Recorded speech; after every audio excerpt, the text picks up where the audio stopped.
Hello student, welcome to CRP academy.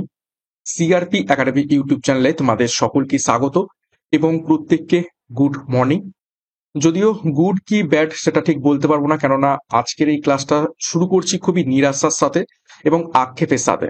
তোমরা দেখেছো যে ওবিসি যে মামলা, সেটার কিন্তু আবারও একটা ডেট পড়ে গেছে, মার্চ মাসের ডেট দেয়া হয়েছে। তো খুবই নিরাশার সাথে আজকের এই ক্লাসটা শুরু করছি, কেননা অ্যাজ এ টিচার আমিও খুব কিন্তু হতাশ।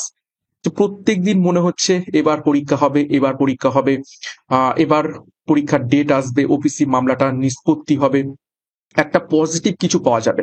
কিন্তু যখনই আমরা নিউজ চ্যানেল খুলি, কোনো পজিটিভ কিছু পাই না, শুধু নেগেটিভই দেখতে পাই। অ্যাজ এ টিচার কিসের জন্য পড়াচ্ছি, কি জন্য পড়াচ্ছি, সেটাও যেন মাঝে মাঝে মানে হারিয়ে ফেলি। যে সামনে শুধু নোটিফিকেশনই এসেছে কিন্তু কোনো রকম পরীক্ষা নেই। তোমরাও পড়াশোনা করছো, প্রত্যেকদিন একই জিনিস পড়ছো, বারবার আমরা রিপিট করাচ্ছি প্রশ্নপত্র কিছু কিছু। তোমরাও কিছুটা হলেও মানে আমাদের মতোই কিন্তু ফেড আপ বলতে পারো।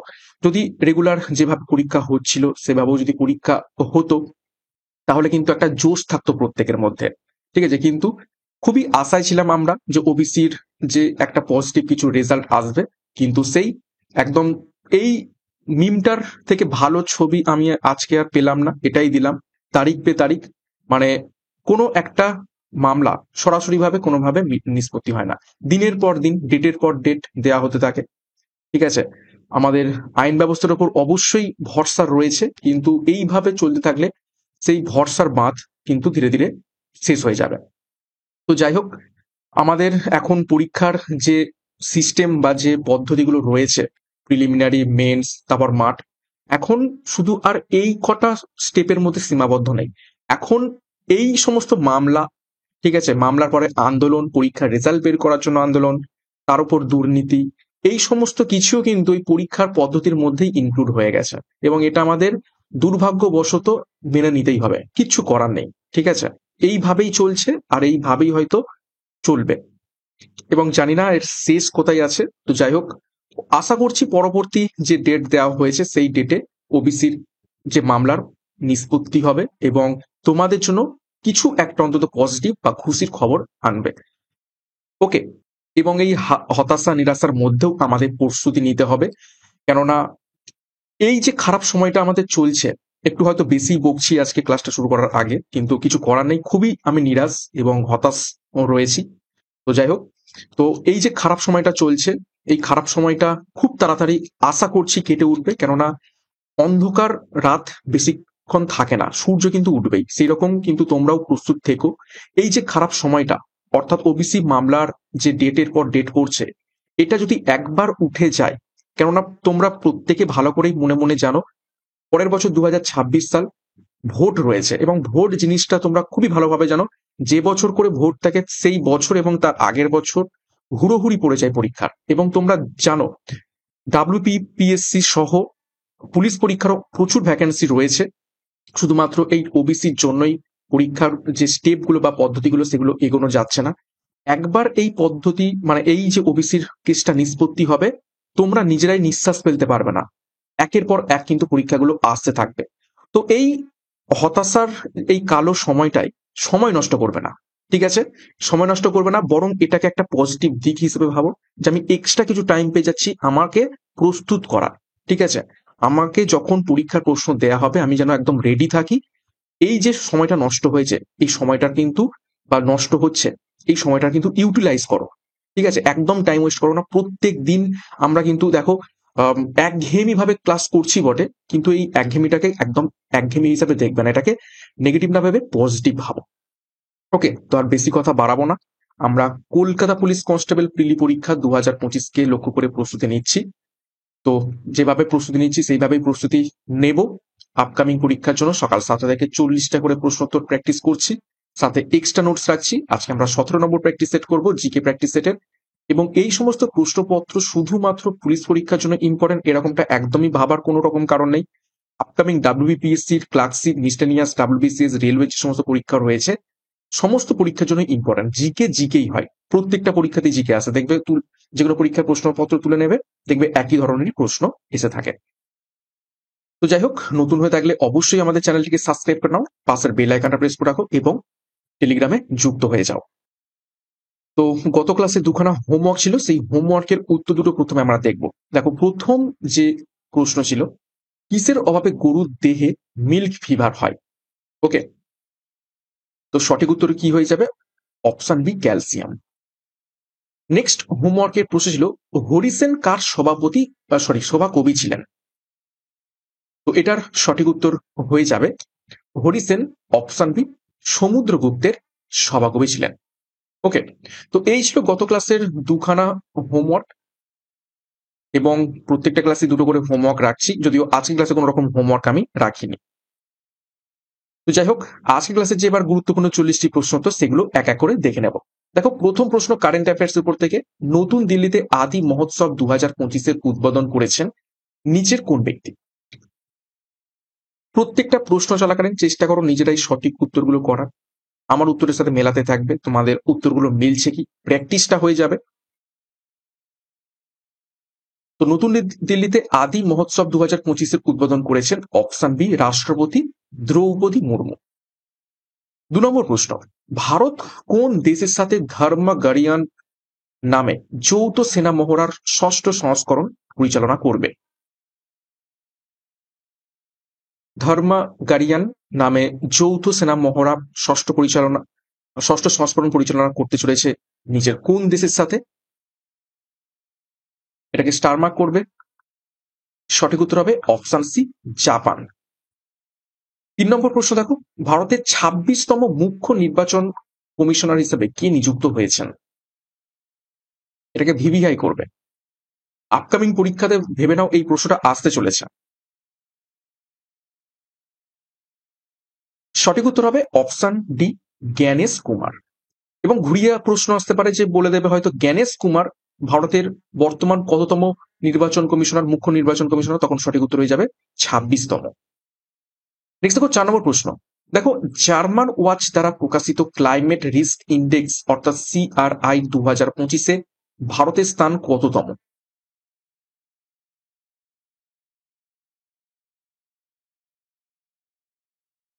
তো সঠিক উত্তর হবে অপশন সি, 6ষ্ঠতম পজিশনে রয়েছে। নেক্সট গুরুত্বপূর্ণ ঘোষণা, কনস্টেবল পরীক্ষাকে লক্ষ্য করে পুলিশ গোল্ডেন ব্যাচ লঞ্চ করা হয়েছে সিআরপি একাডেমির তত্ত্বাবধানে। পুলিশ পরীক্ষার সেরা ব্যাচ কোর্স বলতে পারো এটা কনস্টেবল পরীক্ষার।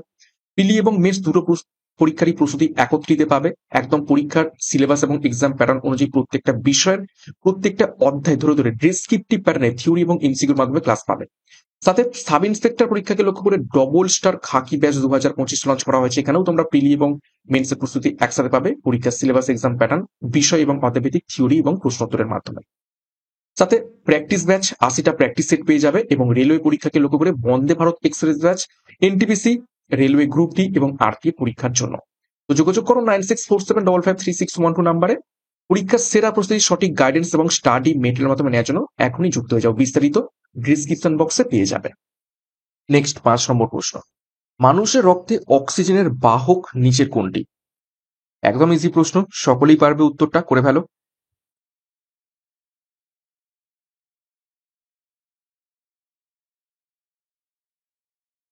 সঠিক উত্তর হবে অপশন বি, হিমোগ্লোবিন। হিমোগ্লোবিনের মধ্যে কি থাকে? আয়রন, লৌহ। 6 নম্বর প্রশ্ন, লেবু নিংড়ানোর যন্ত্র কোন শ্রেণীর লিভার?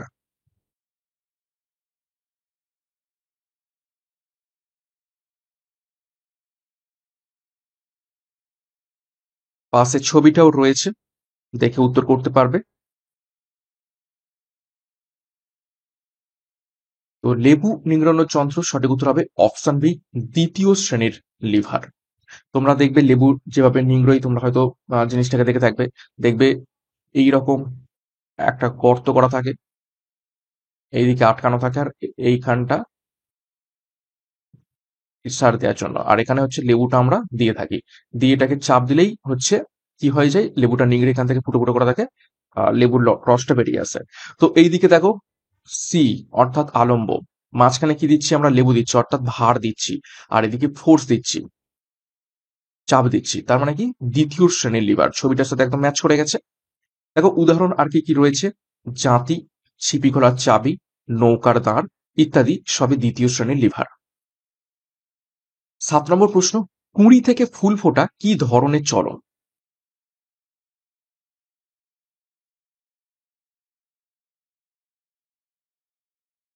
4 ধরনের চলনের নাম রয়েছে দেখো, ট্রপিক চলন, ট্যাকটিক চলন, ন্যাস্টিক চলন। তো কুঁড়ি থেকে ফুল ফুটছে, এটা কি ধরনের চলন? সঠিক উত্তর হবে অপশন সি, ন্যাস্টিক চলন বলা হয়ে থাকে। তো ন্যাস্টিক চলন কি একটু দেখে নিই। দেখো, উদ্ভিদের স্থায়ী অঙ্গের চলন যখন উদ্দীপকের তীব্রতা বা ব্যাপ্তি অনুসারে হয়, তখন তাকে ন্যাস্টিক চলন বা ব্যাপ্তি চলন বলে। যেমন পদ্মফুল তীব্র আলোতে ফোটে এবং কম আলোতে বুজে যায়। এছাড়া লজ্জাবতী লতা স্পর্শ করলে সঙ্গে সঙ্গে পত্রগুলি বুজে যায়। আলোর তীব্রতার প্রভাবে যে ন্যাস্টিক চলন হয় তাকে ফটোন্যাস্টিক বলে। অর্থাৎ কোনো একটা উদ্দীপকের প্রভাবে যদি কোনো স্থায়ী অঙ্গের, অর্থাৎ উদ্ভিদের ফল এবং ফুল এগুলো তো নড়তে চড়তে পারে না, তো স্থায়ী অঙ্গে যখন চলন করে তখন সেটাকে বলবো ন্যাস্টিক চলন। 8 নম্বর প্রশ্ন, প্রশান্ত মহাসাগরের সর্ববৃহৎ দ্বীপ নিচের কোনটি?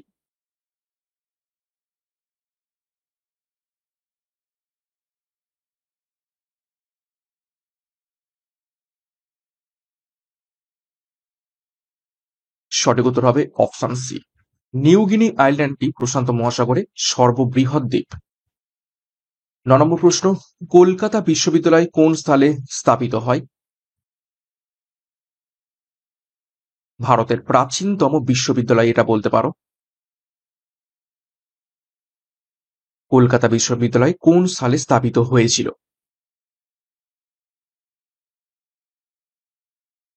সঠিক উত্তর হবে অপশন সি, 1857 সালে। দেখো, কিছু ঐতিহাসিক শিক্ষা প্রতিষ্ঠান কারা প্রতিষ্ঠা করেছিলেন এবং কোন কোন সালে প্রতিষ্ঠা হয়েছিল সেগুলো একটু দেখবো। দেখো, কলকাতা মাদ্রাসা প্রতিষ্ঠা করেন ওয়ারেন হেস্টিং 1781 সালে। এশিয়াটিক সোসাইটি প্রতিষ্ঠা করেন উইলিয়াম জোন্স 1784 সালে। বেনারস সংস্কৃত কলেজ প্রতিষ্ঠা করেন জোনাথন ডানকান 1792 সালে। Fort William college Lord Wellesley প্রতিষ্ঠা করেন 1800 সালে। শ্রীরামপুর মিশন প্রতিষ্ঠা করেন উইলিয়াম কেরি 1800 সালে। স্কুল বুক সোসাইটি প্রতিষ্ঠা করেন ডেভিড হেয়ার 1817 সালে এবং হিন্দু কলেজের প্রতিষ্ঠাও করেন ডেভিড হেয়ার 1817 সালে। খুবই গুরুত্বপূর্ণ তথ্য। 10 নম্বর প্রশ্ন, মানবদেহের দীর্ঘতম অস্থির নাম কি?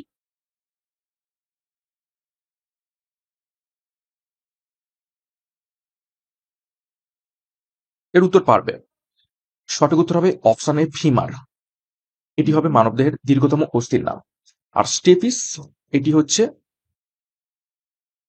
মানবদেহের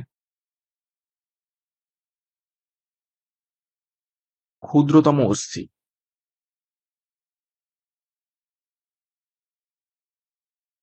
দেখো, কিছু গুরুত্বপূর্ণ তথ্য দেখবো মানবদেহ সম্পর্কে। দেখো, বৃহত্তম পেশি হলো গ্লুটিয়াস। সর্ববৃহৎ অন্তঃক্ষরা গ্রন্থি থাইরয়েড। সর্বাপেক্ষা পাতলা ত্বক সেটা হচ্ছে কনজাংটিভা। সর্ববৃহৎ কোষ্ঠী গ্রন্থি সেটি হলো যকৃৎ। সর্ববৃহৎ লসিকা গ্রন্থি সেটি হলো প্লীহা। দীর্ঘতম স্নায়ু কোনটি? সেটা হচ্ছে সায়াটিক নার্ভ। এছাড়া দেহের দীর্ঘতম কোষ হলো স্নায়ুকোষ। একটি মিশ্র গ্রন্থি অগ্নাশয়। দেহের কঠিনতম অংশ হলো দাঁতের এনামেল। দেহের ব্যস্ততম অঙ্গ হৃৎপিণ্ড। শরীরের তাৎক্ষণিক শক্তির জায়গায় যে অঙ্গ সেটি হচ্ছে কি? লিভার। দেহের শক্তিশালী পেশি কোনটি? সেটি হচ্ছে চোয়ালের পেশি, সব থেকে শক্তিশালী পেশি। তো গুরুত্বপূর্ণ তথ্য দেখে নিলাম মানব দেহ সম্পর্কে। 11 নম্বর প্রশ্ন, কোন বর্ণের আলোর উপস্থিতিতে সালোক সংশ্লেষ বন্ধ হয়ে যায়?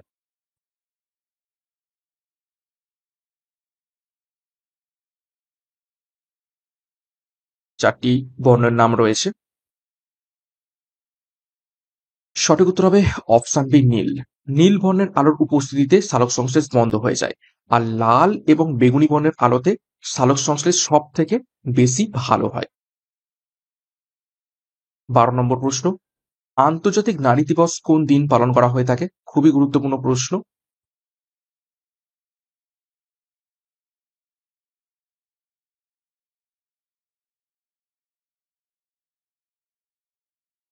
সঠিক উত্তর হবে অপশন এ, 8ই মার্চ। এটা ইংরেজিতে 8 রয়েছে, বাংলায় লিখে দিই। 8ই মার্চ আন্তর্জাতিক নারী দিবস পালন করা হয়ে থাকে। দেখো কিছু গুরুত্বপূর্ণ দিবস সম্পর্কে আমরা একটু তথ্য দেখব। 2 জানুয়ারি বিশ্ব জনসংখ্যা দিবস, জনসংখ্যা নিয়ন্ত্রণ দিবস, সরি। 2রা ফেব্রুয়ারি বিশ্ব জলাভূমি দিবস। তারপর দেখো 4ঠা ফেব্রুয়ারি বিশ্ব ক্যান্সার দিবস। 20 ফেব্রুয়ারি বিশ্ব সামাজিক ন্যায় বিচার দিবস। 21শে ফেব্রুয়ারি আন্তর্জাতিক মাতৃভাষা দিবস। 3রা মার্চ বিশ্ব বই দিবস বা বিশ্ব বন্যপ্রাণী দিবস, একদিনে দুটো দিবস পড়েছে। এবং 8ই মার্চ আন্তর্জাতিক নারী দিবস। 13 নম্বর প্রশ্ন, কোন ভিটামিনকে হরমোন রূপে গণ্য করা হয়? ভিভিআই করবে।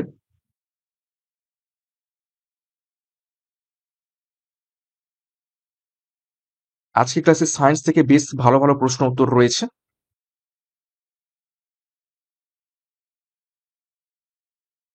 সঠিক উত্তর হবে অপশন ডি, ভিটামিন ডি কে হরমোন রূপে গণ্য করা হয়ে থাকে।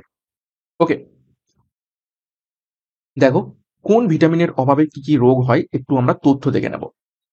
ভিটামিন এর অভাবে রাতকানা, হিনোডার্মা এবং ক্যারাটোম্যালেসিয়া রোগ দেখতে পেয়ে থাকি আমরা। নেক্সট, ভিটামিন বি1 এর অভাবে বেরি রোগ দেখতে পাই। ভিটামিন বি2 এর অভাবে স্টোমাটোটাইটিস এবং গ্লসাইটিস রোগ দেখতে পাওয়া যায়। ভিটামিন বি3 এর অভাবে পেলেগ্রা রোগটি দেখতে পাওয়া যায়। ভিটামিন বি6 এর অভাবে নিউরোপ্যাথি রোগ দেখতে পাওয়া যায়। ভিটামিন বি7 এর অভাবে ডার্মাটাইটিস এবং অ্যান্টেরিস রোগ দেখতে পাওয়া যায়। ভিটামিন বি12 এর অভাবে অ্যানিমিয়া বা রক্তাল্পতা রোগটি দেখতে পাওয়া যায়। এছাড়া দেখো ভিটামিন সি খুবই গুরুত্বপূর্ণ, স্কার্বি রোগ দেখতে পাওয়া যায় ভিটামিন সির অভাবে। ভিটামিন ডির অভাবে শিশুদের মধ্যে রিকেট রোগ দেখতে পাওয়া যায় এবং ওস্টিওম্যালেসিয়া রোগ দেখতে পাওয়া যায়। ভিটামিন ইর অভাবে বন্ধ্যাত্ব দেখতে পাওয়া যায় এবং ভিটামিন কে এর অভাবে রক্তক্ষরণ অর্থাৎ রক্ততঞ্চনে বাধা প্রাপ্ত হয় ভিটামিন কে এর অভাবে। নেক্সট 14 নম্বর প্রশ্ন, ফুসফুসের বায়ু কোন যন্ত্রের সাহায্যে মাপা হয়ে থাকে?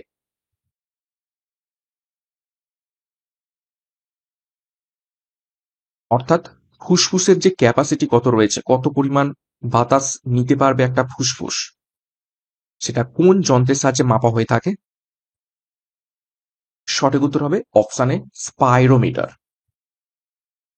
ওকে, দেখো কিছু গুরুত্বপূর্ণ আমরা যন্ত্র দেখে নেব, মাপক যন্ত্র। রেন গেজের মাধ্যমে বৃষ্টিপাত পরিমাপক যন্ত্র বা বৃষ্টিপাত পরিমাপ করা হয়। পেরিস্কোপ কি? পেরিস্কোপ হলো চোখের সমতল থেকে উঁচুতে অবস্থিত কোনো বস্তুকে দেখার যন্ত্র। ভিস্কোমিটার কি? সান্দ্রতা মাপার যন্ত্র। ল্যাক্টোমিটার কি? দুধের আপেক্ষিক ঘনত্ব মাপার যন্ত্র। ম্যানোমিটার কি? গ্যাসীয় পদার্থের চাপ মাপার যন্ত্র। রিফ্র্যাক্টোমিটার কি? প্রতিসারাঙ্ক মাপার যন্ত্র। 15 নম্বর প্রশ্ন দেখো, ভারতের নাগরিকত্ব আইন কবে চালু হয়? গুরুত্বপূর্ণ প্রশ্ন।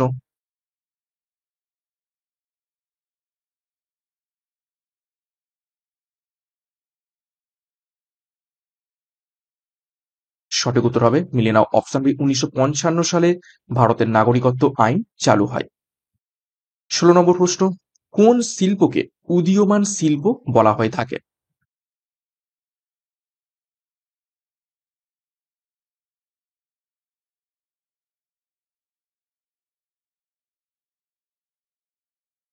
সঠিক উত্তর হবে অপশন বি, পেট্রো রসায়ন শিল্পকে উদীয়মান শিল্প বলা হয়ে থাকে।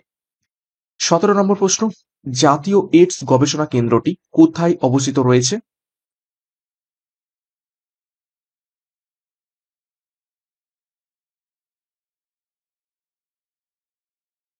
বিভিন্ন গবেষণাগার কেন্দ্র কোথায় কোথায় অবস্থিত পরীক্ষা এসে থাকে?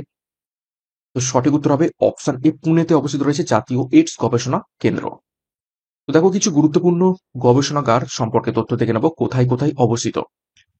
ভারতীয় কৃষি গবেষণাগার অবস্থিত রয়েছে নিউ দিল্লিতে। কেন্দ্রীয় ধান গবেষণাগার অবস্থিত রয়েছে কটকে। কেন্দ্রীয় আলু গবেষণাগার অবস্থিত রয়েছে সিমলাতে। কেন্দ্রীয় আখ গবেষণাগার অবস্থিত রয়েছে কোয়েম্বাটুরে। কেন্দ্রীয় তামাক গবেষণাগার অবস্থিত রয়েছে রাজামন্দ্রিতে। কেন্দ্রীয় সড়ক গবেষণাগার অবস্থিত রয়েছে নিউ দিল্লিতে। জাতীয় চিনি গবেষণাগার অবস্থিত রয়েছে কোথায়? কানপুরে।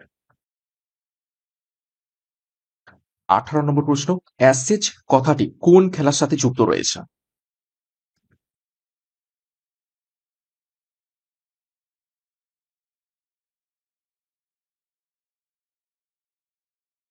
সঠিক উত্তর হবে অপশনে ক্রিকেট খেলার সাথে সম্পর্কিত রয়েছে অ্যাসেজ শব্দটি। 19 নম্বর প্রশ্ন দেখো, রবি কীর্তি নিচের কোন রাজার সভাকবি ছিলেন? খুবই গুরুত্বপূর্ণ প্রশ্ন, ভিভিআই করবে।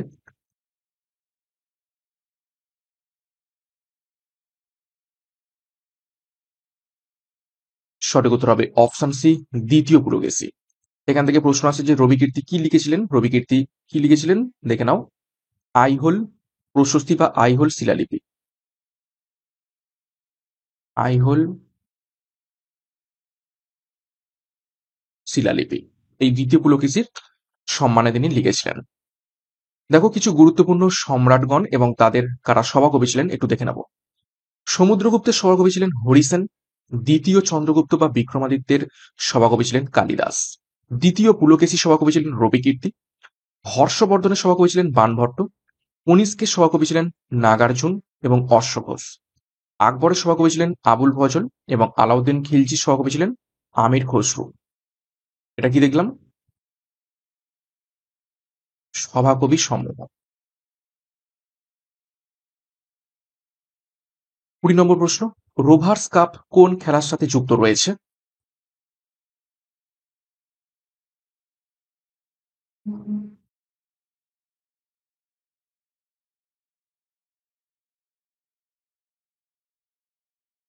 সঠিক উত্তর হয়ে যাবে অপশন সি, ফুটবল খেলার সাথে সম্পর্কিত রয়েছে রোভার্স কাপ। দেখো কিছু গুরুত্বপূর্ণ কাপ কোন কোন খেলার সাথে সম্পর্কিত ওটা দেখবো। আগা খান কাপ হকি খেলার সাথে সম্পর্কিত। অমৃত দিওয়ান কাপ ব্যাডমিন্টন খেলার সাথে সম্পর্কিত। অ্যাশেজ কাপ ক্রিকেট খেলার সাথে সম্পর্কিত। অস্ট্রেলিয়ান কাপ বা অস্ট্রেলিয়ান ওপেন লন টেনিসের সাথে সম্পর্কিত। অগাস্টা মাস্টার্স কাপ গলফ খেলার সাথে সম্পর্কিত। আজলান শাহ কাপ হকি খেলার সাথে সম্পর্কিত। বান্দারকার ট্রফি ফুটবল খেলার সাথে সম্পর্কিত রয়েছে। 21, জিম করবেট জাতীয় উদ্যান কোন রাজ্যে অবস্থিত রয়েছে?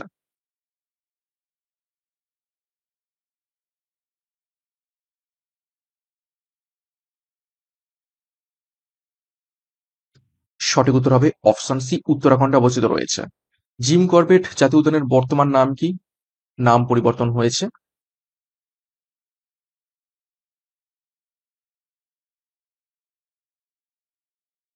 রামগঙ্গা জাতীয় উদ্যান। কিছু গুরুত্বপূর্ণ জাতীয় উদ্যান কোথায় কোথায় অবস্থিত একটু দেখব। করবেট জাতীয় উদ্যান উত্তরাখণ্ডে অবস্থিত। বন্দিপুর জাতীয় উদ্যান কর্ণাটকে অবস্থিত। বেতলা ন্যাশনাল পার্ক ঝাড়খণ্ডে অবস্থিত। বান্ধবগড় জাতীয় উদ্যান মধ্যপ্রদেশে অবস্থিত। দাচিগ্রাম জাতীয় উদ্যান জম্মু কাশ্মীরে অবস্থিত। দুধবা জাতীয় উদ্যান উত্তরপ্রদেশে অবস্থিত। গির ন্যাশনাল পার্ক গুজরাটে অবস্থিত রয়েছে। 22 দেখো, রক্ত বিষয়ে পড়াশোনাকে কি বলা হয়ে থাকে?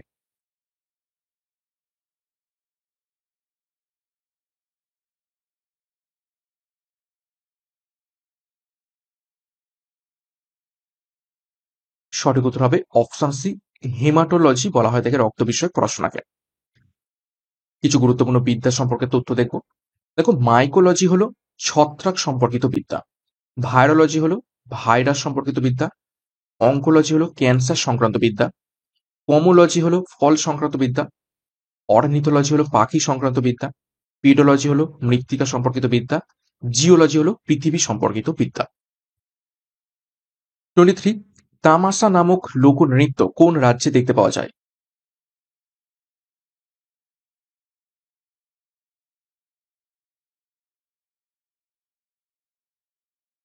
গুরুত্বপূর্ণ প্রশ্ন।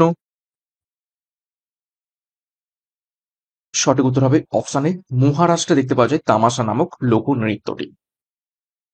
কিছু গুরুত্বপূর্ণ রাজ্য এবং সেই সমস্ত রাজ্যে কি কি লোকনৃত্য দেখতে পাওয়া যায় দেখব।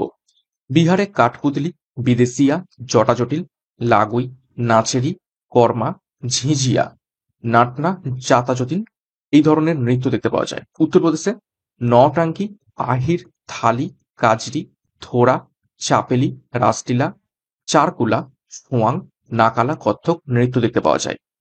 হিমাচল প্রদেশে গিরদা, কাবিওয়ালা, মুদ্র, লুদি ড্যান্স, কুইঙ্কা, থোরা, ঘুরেহি, নটি, লাহাউলি, কুল্লু, ডাঙ্গি এবং দান্দারাস দেখতে পাওয়া যায়। রাজস্থানে ছামের গিরনার, ডান্ডিয়া রাস, ঝুমুর, খেয়াল ঘুমুর, কালবেলিয়া, ভাবই, তেরাহতালি, চারি, কাঠপুতলি এবং গের নৃত্য দেখতে পাওয়া যায়। খুবই গুরুত্বপূর্ণ তথ্য এটা। 24 নম্বর প্রশ্ন, নিচের কোনটি রূপান্তরিত শিলা?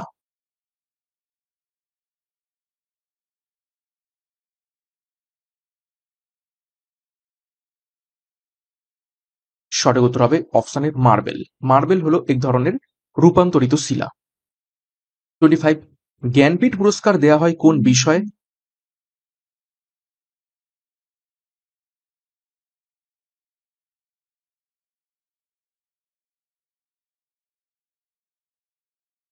সঠিক উত্তর হবে অপশন সি, সাহিত্যের উপর থেকে জ্ঞানপীঠ পুরস্কার দেয়া হয়ে থাকে।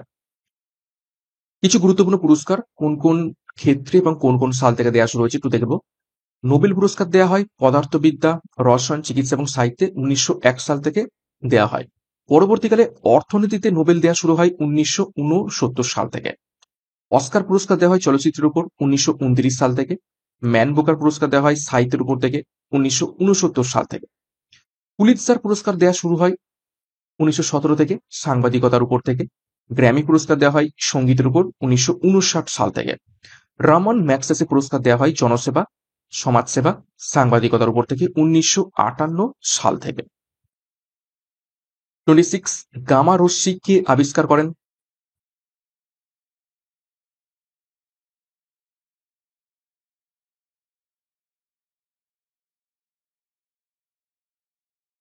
সঠিক উত্তর হবে অপশন সি, পল ভিলার্ড গামা রশ্মি আবিষ্কার করেন। কিছু গুরুত্বপূর্ণ আবিষ্কার দেখে নেব। দেখো, এক্স রে আবিষ্কার করেন উইলিয়াম রন্টজেন। গামা রশ্মি আবিষ্কার করেন পল ভিলার্ড। নিরাপত্তা বাতি আবিষ্কার করেন হামফ্রে ডেভি। বৈদ্যুতিক বাল্ব আবিষ্কার করেন আলভা এডিসন। স্টেথোস্কোপ আবিষ্কার করেন রিনে লিনেক। থার্মোমিটার আবিষ্কার করেন গ্যালিলিও। ব্যারোমিটার আবিষ্কার করেন টরিসেলি।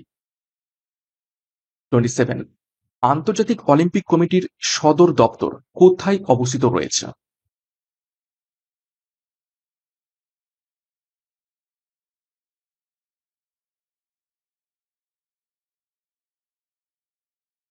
সঠিক উত্তর হবে অপশানে সুইজারল্যান্ডে অবস্থিত রয়েছে। কিছু আন্তর্জাতিক সদর দপ্তর আমরা দেখে নেব। দেখো, ইউএনডিপির সদর দপ্তর নিউ ইয়র্কে অবস্থিত। জাতিসংঘের সদর দপ্তর নিউ ইয়র্কে অবস্থিত। সিআই এর সদর দপ্তর ভার্জিনিয়াতে অবস্থিত। ওআইসির সদর দপ্তর জেদ্দাতে অবস্থিত। আইআরআরআই এর সদর দপ্তর ফিলিপাইন্স বা লস ব্যানোসে অবস্থিত। সার্কের সদর দপ্তর নেপাল কাঠমান্ডুতে অবস্থিত। ইউরোপীয় ইউনিয়নের সদর দপ্তর ব্রাসেলসে অবস্থিত রয়েছে। 28, পূর্ণাঙ্গ ব্যক্তির ফুসফুসের বায়ু ধারণ ক্ষমতা কত?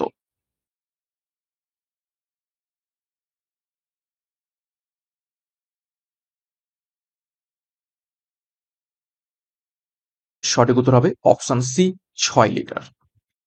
29, পাখি সম্পর্কে পড়াশোনাকে কি বলা হয়ে থাকে? একটু আগেই দেখলাম।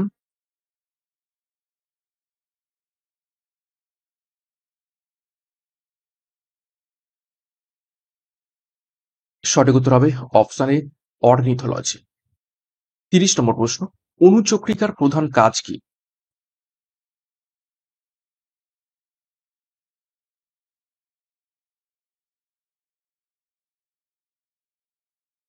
সঠিক উত্তর হবে অপশন বি, রক্ত জমাট বাঁধতে সাহায্য করাই হয়ে যাবে অণুচক্রিকার প্রধান কাজ। 31, সংসদে জিরো আওয়ার ব্যবস্থাটি কোন বছর গ্রহণ করা হয়?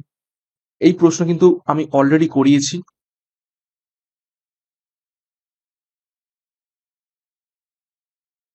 জিরো আওয়ার মানে হচ্ছে দুপুর 12টা। সঠিক উত্তর হবে 1962 সাল। 32 নম্বর প্রশ্ন, কোন ভিটামিনের অভাবে ফিনোডার্মা এবং টোড স্কিন রোগ হয়ে থাকে?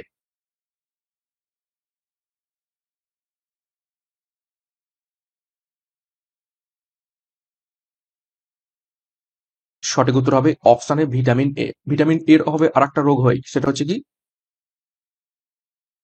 রাতকানা। 33, জাকার্তা কোন দেশের রাজধানী?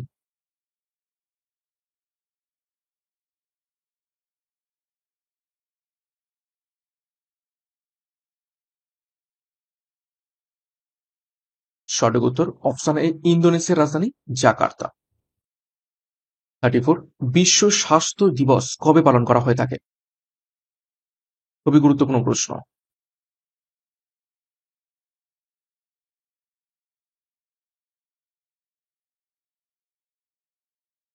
সঠিক উত্তর মিলিয়ে নাও, অপশন বি 7ই এপ্রিল।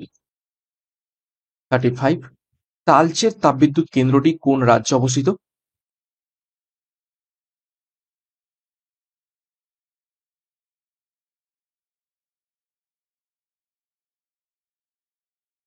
সঠিক উত্তর হবে অপশন এ, উড়িষ্যাতে অবস্থিত রয়েছে তালচের তাপবিদ্যুৎ কেন্দ্র। কিছু গুরুত্বপূর্ণ ভারতবর্ষের তাপবিদ্যুৎ কেন্দ্র, সেগুলো কোথায় অবস্থিত একটু দেখব। ওবরা তাপবিদ্যুৎ কেন্দ্র উত্তরপ্রদেশে অবস্থিত। পানকি তাপবিদ্যুৎ কেন্দ্র উত্তরপ্রদেশে অবস্থিত। ইন্নোর তাপবিদ্যুৎ কেন্দ্র তামিলনাড়ুতে অবস্থিত। তারপর দেখো, রামগুন্ডিম তাপবিদ্যুৎ কেন্দ্র অন্ধ্রপ্রদেশে অবস্থিত। কোঠাগুদাম তাপবিদ্যুৎ কেন্দ্র অন্ধ্রপ্রদেশে অবস্থিত। টম্বে তাপবিদ্যুৎ কেন্দ্র মহারাষ্ট্রে অবস্থিত। পাতরাতু তাপবিদ্যুৎ কেন্দ্র ঝাড়খণ্ডে অবস্থিত রয়েছে। 37, ইনভারে কোন ধাতু থাকে?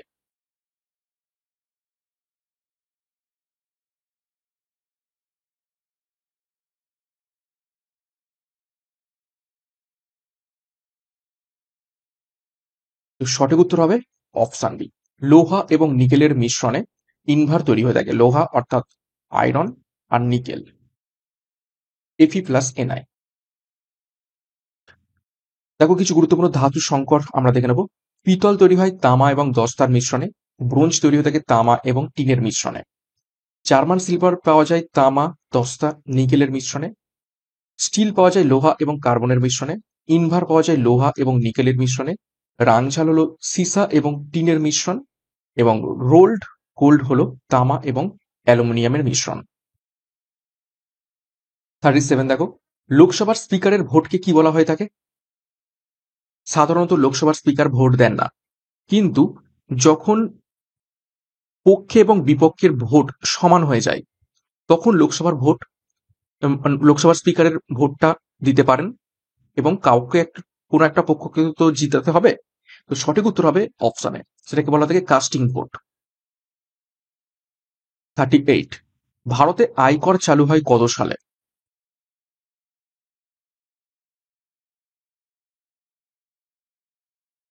খুবই গুরুত্বপূর্ণ প্রশ্ন এটা। সঠিক উত্তর হবে অপশন ডি, 1860 সালে ভারতে আয়কর চালু হয়। জেমস উইলসন ভারতে প্রথমবারের মতো আয়কর চালু করেছিলেন। 39, দেখো, স্বাধীন ভারতের প্রথম রেলমন্ত্রী কে ছিলেন?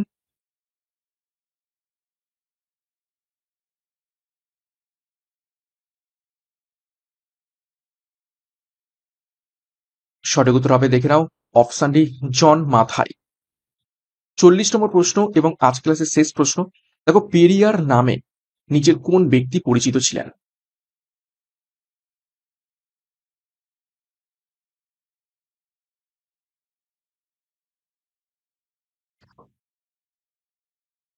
সঠিক উত্তর হবে অপশন ডি, ইভি রামাস্বামী। তো 40টা প্রশ্ন তো দেখে নিলাম। তো ক্লাসটা শেষ করব। ক্লাসটা শেষ করার আগে আরো একবার তোমাদের বলতে চাই যে এই সময়টুকু নষ্ট করো না, এই কালো সময়টা একদমই নষ্ট করো না। কেননা এখন হয়তো পরীক্ষাগুলো নেই, কিন্তু একবার এই ওবিসি মামলাটা নিষ্পত্তি হয়ে গেলে একের পর এক কিন্তু পরীক্ষাগুলো চলে আসবে। তো নিজেকে তার আগে এই যে এক্সট্রা সময়টুকু পাচ্ছ, নিজেকে একদম প্রস্তুত করে নাও যুদ্ধের জন্য, যাতে যুদ্ধ ক্ষেত্রে তুমি যেন না পিছিয়ে পড়ো। ঠিক আছে, একদম প্রস্তুত হয়ে থাকো। যেভাবে প্রত্যেকদিন ক্লাসগুলো করাচ্ছি সেইভাবে ফলো করতে থাকো শুরু। এবং আমাদের যে 4খানা গুরুত্বপূর্ণ ব্যাচ কোর্স রয়েছে সেই অনুযায়ী তোমাদের যার যেটি প্রয়োজন রয়েছে সেই অনুযায়ী যুক্ত হয়ে যাও পরীক্ষার সেরা প্রস্তুতি নেওয়ার জন্য। বিস্তারিত ডিসক্রিপশন বক্সে পেয়ে যাবে। এবং সিআরপি একাডেমিতে নতুন হয়ে থাকলে চ্যানেলকে সাবস্ক্রাইব করো, পাশের বেল আইকনটা প্রেস করে রাখো এবং টেলিগ্রামে যুক্ত হয়ে যাও। তো আজকের মতো ক্লাসটা এখানে শেষ করছি। প্রত্যেককে all the best. Thank you, by.